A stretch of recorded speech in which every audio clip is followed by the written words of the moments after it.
Очигледно е дека нема расположение за уставни измени, барем нема расположение, такви шпекулации има дека се можни уставни измени, но дури после локалните избори, заради тоа што евентуалните уставни измени практично би влијаеле врз расположението на гласачите и резултатите од тие локални избори, а ВМРО-ДПМН се разбира не сака да губи.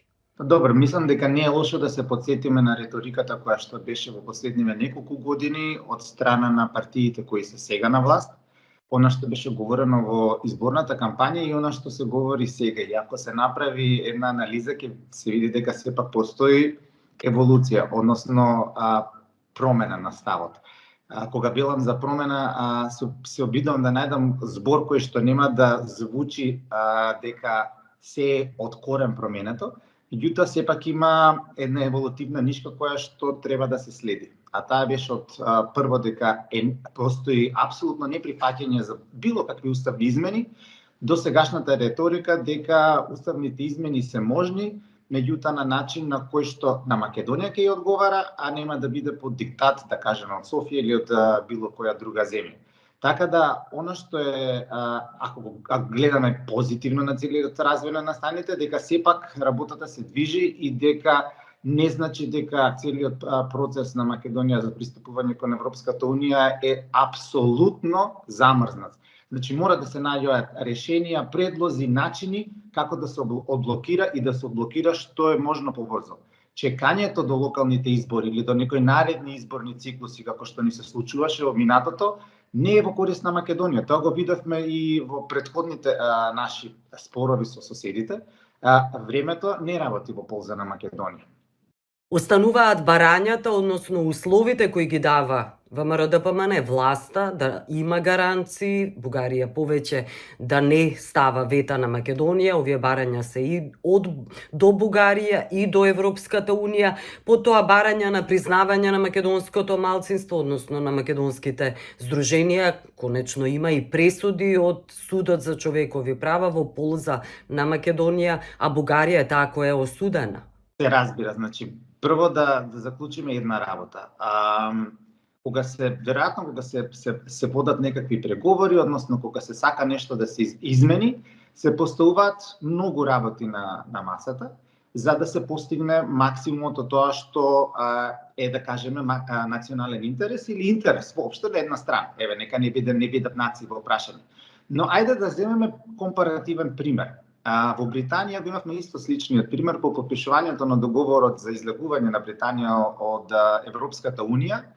Имаше конзервативни политичари кои што беа прилично популарни и добиваа на избори со ветување дека ќе го изменат целосно договорот за истапување на Британија од Европската Унија, дека се што беше договарано, ако се сеќавате од Тереза Меј, ќе биде изменет од корен, дека ништо тоа нема да помине, за да на крајот сепак остане истиот договор, а работата се заврши со интерпретација на тоа што било договорено.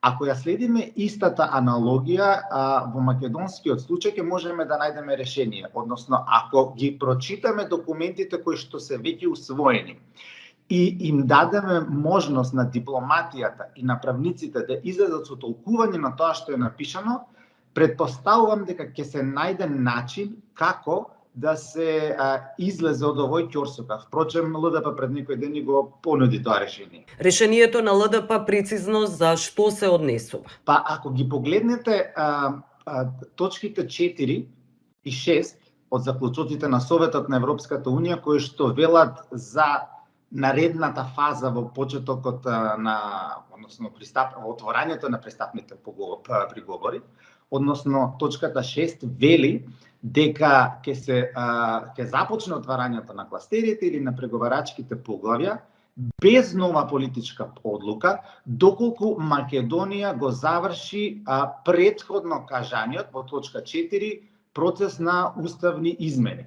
Сега, ако прашате било кој правник, ќе ви каже дека има две работи во правото. Едно е да ја завршите обврската, правно, да ја усвоите, а втората работа е кога таа ќе влезе во сила. Односно, тоа го имаме и во нашето законодавство, во последните членови на законите кои што се носат, се кажува Кога стапува на сила? Може да биде со објавување во службен весник, може да биде со денот на донесувањето, може да биде на одредена дата. Во заклучоците на Европскиот совет, кои што се однесуваат на уставните измени, никаде, апсолутно никаде не е наведен терминот да стапат на сила, односно to enter into force, да го испористиме англискиот збор. И токму реков, убавината на дипломатијата и на правото, умешноста на добрите дипломати и политичари е во тоа што е договорено да најдат начин како да го спроведат што мислат дека треба да го спроведат на најдобар можен начин. Едноставно, тврдењето на ЛДП, консултирано по голем број на правници и колеги од Европа, беше и останува дека во заклучоците на Европскиот совет може да се најде решение дека влегувањето на сила може да биде на ден кога што Македонија може да го определи. Дали ќе биде тоа кога ќе го ретификува пристапниот договор на Македонија во ЕУ, бугарскиот парламент, сите парламенти на Европската унија или некој друг датум, тоа е прашање на договор. Велите мора да се спроведе преговарачката рамка, но сепак власта веќе долго време со години вели дека таа преговарачка рамка е лоша, дека е тоа бугарски диктат. Како може да се спроведе, тогаш на кој начин? Јасно ми е тоа, јасно ми е што е изборна реторика, јасно ми е што е ветување пред граѓаните, јасно ми е тоа што е политичка надеж или политичка цел да се постигне, меѓутоа реалноста е поразлична. И затоа повторно се повикувам на договорот за Брекзит. Македонија не е Британија. Македонија не е постојана членка на Советот за безбедност. Македонија не е нуклеарна сила, сето тоа е Велика Британија и Велика Британија не успеа да го промени договорот со Брекзит, меѓутоа успеа да го интерпретира и, например, во однос на протоколот кој што се однесува за условот за внесување и изнесување на стоки, за применување на северноирската и ирската граница, успеа да најдат начин како ќе го интерпретираат тоа што е подпишано да биде во полза на двете страни. Со добра волја тоа може да се направи од наша страна. Она што е најбитно сепак во овој момент, да не се одлага понатаму процесот. Односно процесот на уставните амандмани може да тече, уставниот закон, кој што всушност е прогласувањето на уставните амандмани, каде што ќе се дефинира кога ќе влезе во сила, е последната точка. Може да се договори тоа во наредните 3 месеци. Јас не сеќам зошто се одолговлекува целиот процес. Ако власта вели дека уставни промени се во ред, меѓутоа нивното стапување на сила треба да биде на друг датум, почнете го процесот и во наредните 3 месеци договорите го точно текстот на уставниот закон. Како вели премиерот Мицковски, велите дека е брилијантно ремек дело тој преспански договор. Тогаш треба тој да се реплицира, да се аплицира врз преговарачката рамка, односно да има одложено дејство. Тоа не е само преспанскиот договор. Ако може да потсетам, Македонија ќе ги започне преговорите за членство. Преговори за членство не означуваат дека вие добивате листа и утре дента правите список кога тоа сето ќе се заврши и ќе влезе на сила веднаш, затоа што е невозможно. Преговорите и умешноста на преговорите се токму да се договорите со другата страна, кога ќе ги превземете обврските од членството, кога ќе влезат одредени работи на сила. Еве ќе ви дадам практичен пример. Во областа на екологијата, во односта на заштитата на животната средина, нашите реки, нашиот воздух се толку загадени, ние мора да инвестираме не милиони, милијарди евра за да се прилагодиме кон европските стандарди и да ги усвоиме, да го усвоиме европското законодавство. Реките да не бидат чисти. Тоа нема да може да се направи веднаш, за тоа ќе бидат потребни не години, можеби деценија или 2. И токму во преговорите за членство Македонија ќе ги усвои тие стандарди и ќе каже од кога тие ќе важат. Зошто е тоа важно? Затоа што кога ние само би го смениле законодавството, би рекле дека Вардар ќе биде чиста река која што ќе биде незагадена. Да не кажувам што се гледаме во Вардар или во другите реки. Тоа значи дека утре ако не примат во Европската унија со такво законодавство, може Европската комисија да ја даде државата Северна Македонија пред Европскиот суд за правдата, па државата да плаќа уште пенали, казни во милиони и милиони евра за неспроведување на законодавството. Затоа се вели дека влегуваме во процес на преговори. Во преговорите се договараме кога и како се усвои европското законодавство, до денот на влегување мора да биде донесено, да биде дел од правната рамка и да се договори од кога ќе влезе на сила, затоа што за голем дел од тие работи ќе треба пристап до структурните фондови на Европската Унија, до тие огромни средства кои што стојат на располагање за земјите членки, за да се прилагодат. И затоа се вели дека влегуваме во преговори. И тука е многу важно, затоа е многу важно кој е нашиот главен преговарач, кои се нашите преговарачи по различни сектори, која е стратегијата на Македонија да ние во тие преговори извлечеме максимум за нас. Да ве потсетам примерот со Рек Битола е најдобар и 2030 дека треба да се затвори. Повторно прашање на преговори. Далеку сме од преговори, Бугарија не покажува расположение, ниту пак некоја политичка партија. Прилично се ригидни. Точно треба да се разговара и со Софија и со Брисел, да се види зошто во тие заклучоци никаде не стои enter into force. Зошто никаде не стои стапување во сила. Може би во заклучоците тоа и не било предвидено. Може да се настапи со добра волја, со добри аргументи и да се разговара со другата страна. Меѓутоа, без она постојано навредување, постојано понижување кое што доаѓа од двете страни на границата.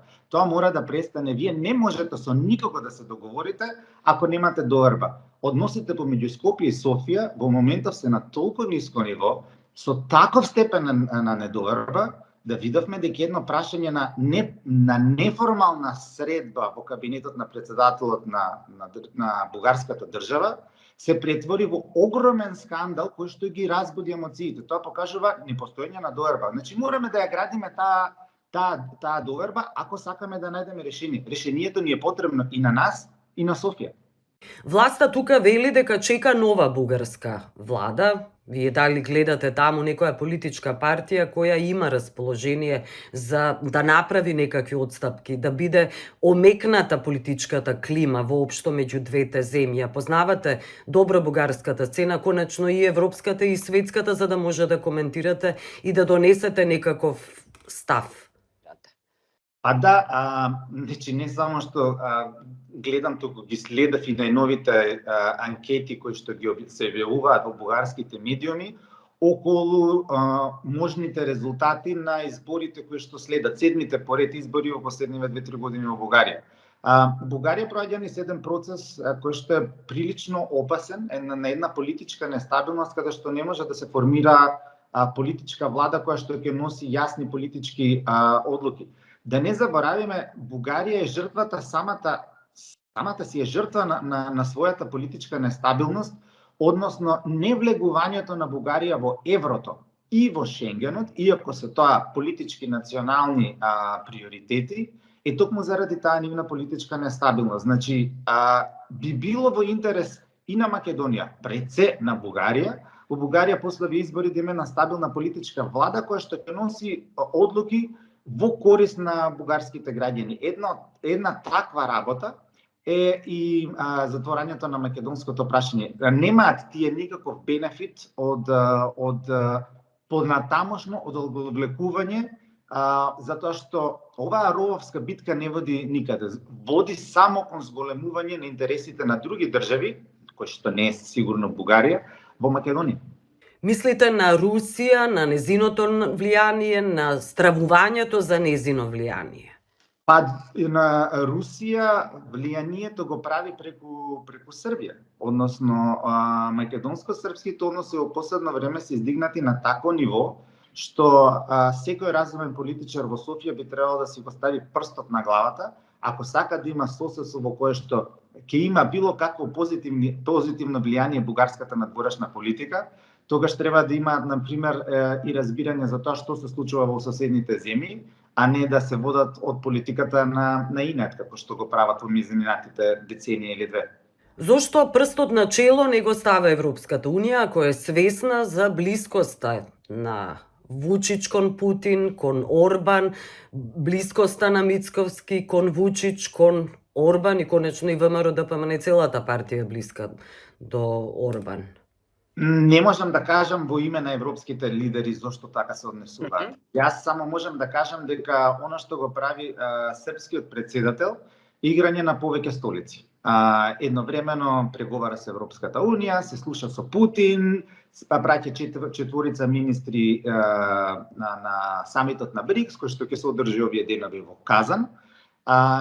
Немојте да мислите дека тоа нема да биде приметено во европските простолнини. Ако некој ви премолчи кога правите некоја глупост, не значи дека тоа нема подоцна да ви биде наплатено. И јас мислам дека ова коцкање на српскиот претседател на вистина може да го чини многу и него и Софија.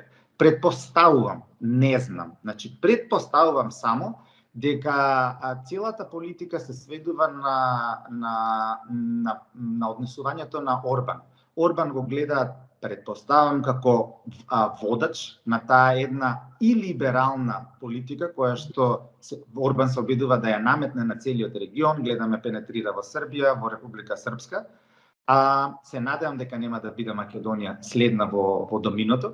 Меѓутоа, идејата на европските лидери предпоставуваме дека штом Орбан ќе се среди, тогаш ќе се смири состојбата во регионот во однос на таквите тенденции. Да, блискоста на Орбан се гледа во давањето на кредит кон Македонија, но тој кредит мора да се исплати. Конечно, тој кредит има и камати, има и исплаќања, не е подарок, но сеедно евидентна е блискоста на Орбан кон Мицковски. Блискост беше приметна и уште во времето на опозицијата. Јас не се сеќавам лидерот тогашен на опозицијата, сегашен премиер, да бил приман на толку редовен начин од било кој друг европски политичар колку што бил Орбан. И градењето на односи со сите земји членки на Европската Унија е добро. Но доколку вие изградите блиско со некој кој што не е умилен, туку видовме во дебатата во Европскиот парламент е прилично омразен кај огромен број европски држави, во огромен број на европски престолнини. Видовте како му се обрати фон дер Лајен, видовте како му се обратија пратениците од речиси сите европски земји. Градењето на премногу блиски односи со Орбан ќе се удри од глава на Македонија. Од една страна политички, економски, исто така ќе прашате било кој економист, ќе ви каже создавањето на толкав долг кон само една држава, значи 1 милиарда евра колку што планираат да го зголемат долгот на Македонија кон Унгарија преку кредит, всушност 1/5 од националниот буџет може да доведе до политичко влијание на таа земја во државата. Тоа сите економисти ќе ви го препорачаат да не го правите. Односно, главна работа во целата економија е диверсификација, да не зависите од никој. Ако се доведе Македонија да зависи од Унгарија целосно финансиски преку исплаќање на кредити, па сега и преку влегувањето на унгарскиот Телеком како стратешки партнер, ја не знам зошто унгарскиот Телеком е стратешки партнер, а не да кажеме шпанскиот или шведскиот. Тоа треба да загрижи многу луѓе во Македонија кои што сакаат да направат анализа на што се случува во државата и секако да го вклучи алармот помеѓу европските престолнини. Мицковски вели дека има дилеми да напише писмо до Европската Унија, да ги образложи сите проблеми кои Македонија ги има во врска со преговорите со Бугарија. Мислите ли дека сепак мора да се направи, со оглед на тоа што тој има дилеми, дека мора да се направи некаков документ, да се достави до тие институции?